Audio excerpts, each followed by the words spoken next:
Aliasgar YouTube channel। सबसे पहले आप तक तो लाल बटन दबाकर सब्सक्राइब करें और बेल आइकन। कृषि बिल के खिलाफ 8 दिसंबर को भारत बंद, किसान नेता राकेश टिकैत का ऐलान। पीएम मोदी ने टीके को लेकर दी खुशखबरी, कहा भारत को अगले कुछ हफ्तों में वैक्सीन मिल सकती है। महाराष्ट्र एमएलसी चुनाव में भाजपा को झटका, एनसीपी की 2 सीटों पर जीत। हैदराबाद चुनाव में टीआरएस आगे, दूसरे नंबर पर ओवैसी की पार्टी। यूपी एमएलसी चुनाव में भी दिखा सीएम योगी का दबदबा, शिक्षक संघों का किला ढहा। चक्रवात बुरेवी को लेकर तमिलनाडु और केरल में अलर्ट, 90 किलोमीटर की रफ्तार से चलेगी हवाएं। उइगुर मुस्लिमों के इलाके में सुअर पालन हब बना रहा है चीन, शुक्रवार को शिविरों में खिला रहा है इसका मांस। सोना हुआ सस्ता, चांदी की कीमतों में भी अच्छी खासी गिरावट। शिल्पा सिटी ने खोला नया रेस्टोरेंट, सोशल मीडिया पर वायरल हुई आलीशान तस्वीर।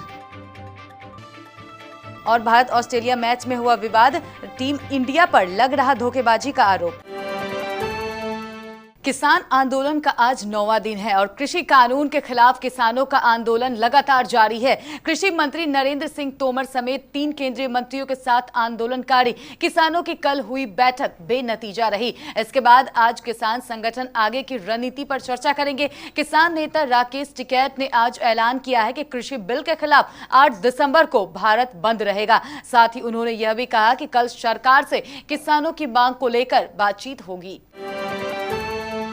देश में कोरोना की स्थिति को लेकर प्रधानमंत्री नरेंद्र मोदी ने सर्वदलीय बैठक बुलाई। इस बैठक में लोकसभा और राज्यसभा सांसदों ने हिस्सा लिया। वहीं बैठक के बाद प्रधानमंत्री ने कोरोना वैक्सीन को लेकर बड़ा बयान दिया। उन्होंने कहा कि भारत को अगले कुछ हफ्तों में वैक्सीन मिल सकती है। भारत के वैज्ञानिक सफलता के करीब हैं। वैक्सीन कंपनियों से हरी झंडी मिलने के बाद टीकाकरण का कार्य शुरू हो जाएगा। इस दौरान उन्होंने वैक्सीन की कीमत और इसके वितरण को लेकर भी बात की। टीके को लेकर प्रधानमंत्री नरेंद्र मोदी ने कहा, कुछ दिन पहले मेरी टीका बनाने वाले वैज्ञानिकों से भी बात हुई है। हमारे वैज्ञानिक अपनी सफलता को लेकर काफी आश्वस्त हैं। भारत में 8 वैक्सीन ट्रायल के अलग अलग चरण में हैं और इनका उत्पादन भारत में ही होगा। देश की 3 वैक्सीन भी अलग अलग चरण में है। विशेषज्ञ मानते हैं कि टीकाकरण ज्यादा दूर नहीं है। जैसे ही वैज्ञानिक हमें हरी झंडी दे देगी, भारत में टीकाकरण कार्यक्रम शुरू हो जाएगा।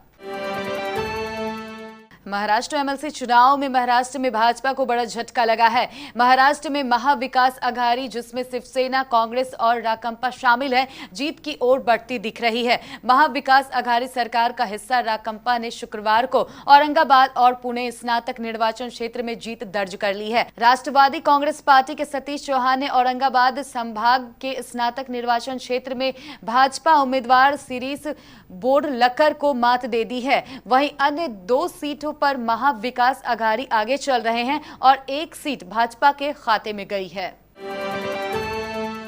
हैदराबाद नगर निकाय चुनाव की मतगणना शुक्रवार को शुरू हो गई। मतगणना में सत्ताधारी पार्टी तेलंगाना राष्ट्र समिति आगे चल रही है। वहीं दूसरे नंबर पर ओवैसी की पार्टी एआईएमआईएम है।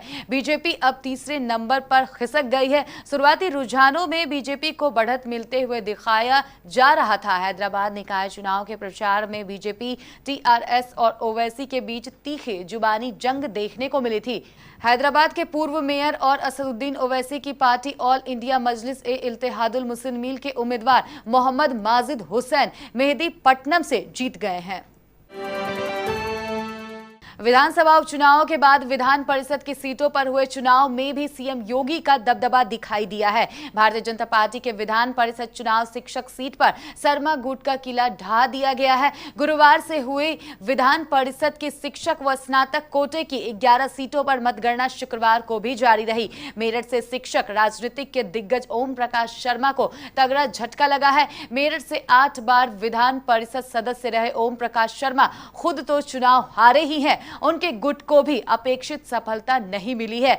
शिक्षक क्षेत्र की 6 सीटों से भाजपा ने 3 पर कब्जा जमाया है। 2 पर निर्दलीय ने जीत दर्ज की है, जबकि 1 सीट समाजवादी पार्टी के खाते में गई है। कांग्रेस को 1 भी सीट पर सफलता नहीं मिली है। भाजपा ने इस बार विधान परिषद चुनाव में काफी जोर लगाया था। प्रदेश संगठन भी काफी सक्रिय भूमिका में था।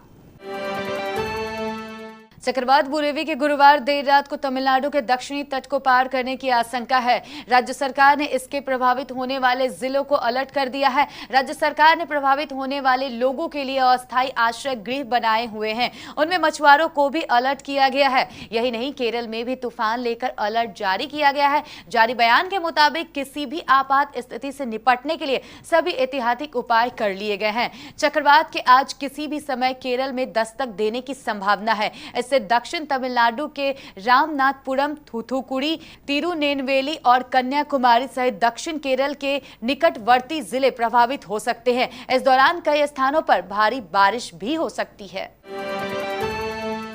चीन में उइगुर मुस्लिमों के साथ जिस तरह का बर्ताव होता है, इसकी जानकारी सारी दुनिया को है। वहीं बताया गया है कि चीन री एजुकेशन शिविरों में उइगुर मुस्लिमों को हर शुक्रवार को पोर्क यानी कि सुअर का मांस खाने को लेकर मजबूर किया जा रहा है। चीनी सरकार द्वारा किए जा रहे अत्याचारों के शिकार रही एक महिला सेरागुल सौतबे ने इसकी जानकारी दी है। सेरागुल ने कहा, हर शुक्रवार को हमें सुअर का मांस खाने के लिए मजबूर किया जाता है। उन्होंने जानबूझकर एक दिन चुना है जो मुसलमानों के लिए पवित्र है और यदि आप इसे अस्वीकार करते हैं तो आपको कठोर दंड दिया जाता है।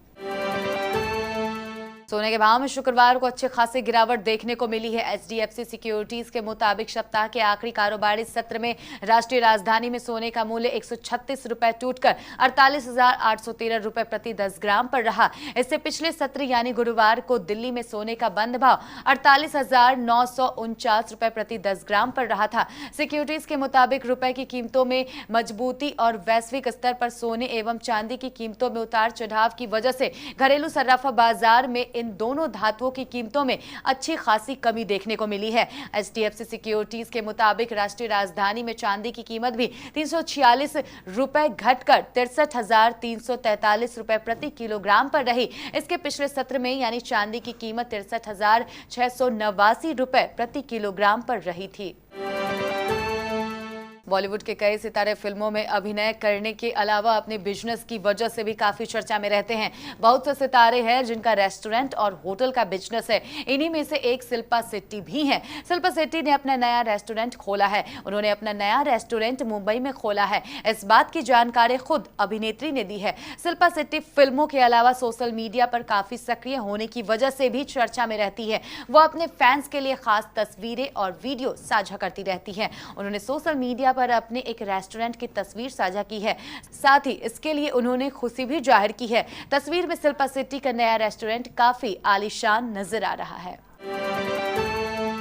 भारत और ऑस्ट्रेलिया के बीच शुक्रवार को पहला टी20 मैच के दौरान बल्लेबाजी करते हुए रविंद्र जडेजा को हेलमेट पर गेंद लगी। पहली पारी खत्म होने के बाद जब भारतीय टीम गेंदबाजी के लिए आई तो जडेजा की जगह यजुवेंद्र चहल को मैदान पर उतारा गया। मैच रेफरी डेविड वुन में आईसीसी के नियमों के मुताबिक उनको अनुमति दी थी, लेकिन ऑस्ट्रेलिया का खेमा इससे नाराज नजर आया। भारतीय टीम ने आईसीसी के नियमों के तहत ही चहल को जडेजा की जगह मैच में शामिल किया था, लेकिन ऑस्ट्रेलिया के कप्तान और कोच इस बात से खुश नहीं थे। दूसरी पारी शुरू होने से पहले कोच जस्टिन लैंगर कप्तान आरोन पिंच के साथ बाउंड्री पर खड़े होकर मैच रेफरी के साथ इस बात पर बहस करते नजर आए। जडेजा को आखिरी ओवर में हेलमेट पर गेंद लगी थी, जिसके बाद उन्होंने बल्लेबाजी जारी रखी और पारी खत्म होने के बाद मैदान से वापस लौट गए।